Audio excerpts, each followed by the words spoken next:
Yeah, they've been talking about different things on these Facebooks and this YouTube and everything else. But they don't talk about no gangsters. Now we know back in the 60s and in the 50s, in a place called New Jersey, Little Falls, that was close to Paterson, New Jersey. They say at one time, back in the 20s and 30s, that there was more mob guys in Paterson than there was in New York.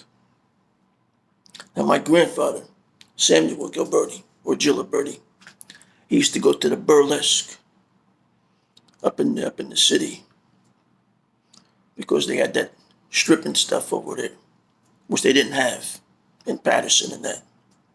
They didn't get that in there till later on. They got it in Newark too. So what happened is that in the aftermath, in the 60s, there was mobsters that used to come down from New York into Little Falls. Little Falls had a lot of New York people that worked back and forth commute.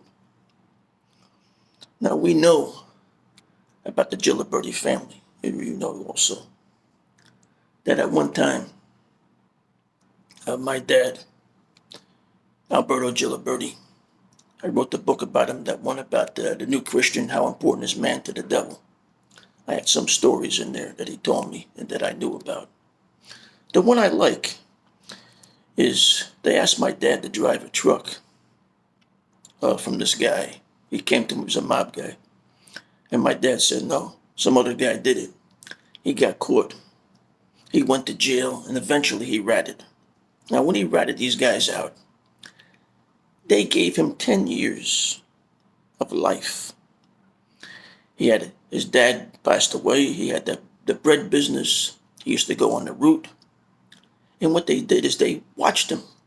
He got married. He had children. And all of a sudden, one day goes by when he goes on his route. He never comes back. They kill him.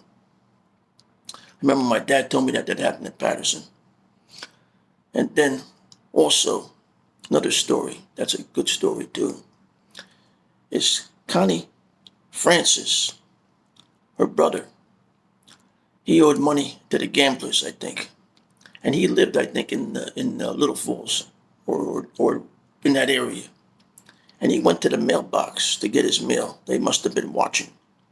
And the New York guys took care of him at his mailbox. They knocked him off. This proves to you that when they say that they went underground, and then we remember a few years ago that they were blackmailing these different companies, and people said it was from Russia. No, it was the mob, the new mob.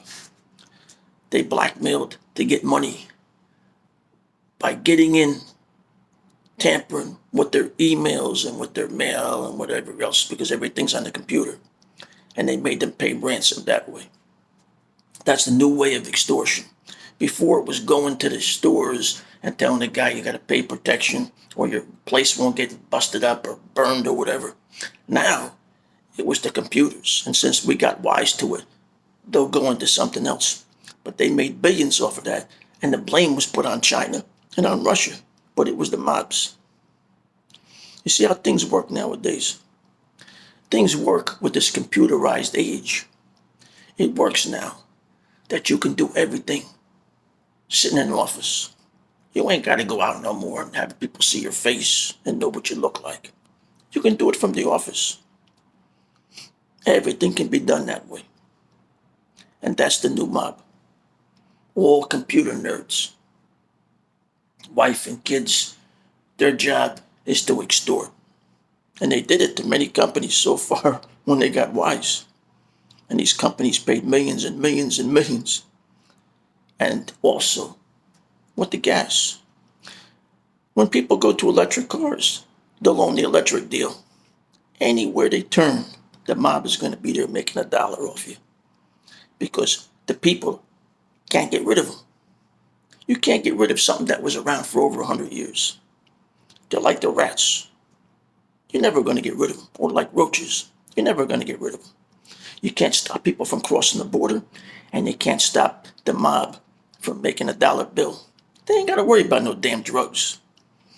They can make it off the businesses that have everything on file. everything on the internet, and they grab it that way. That's the new mob. The computer age mob.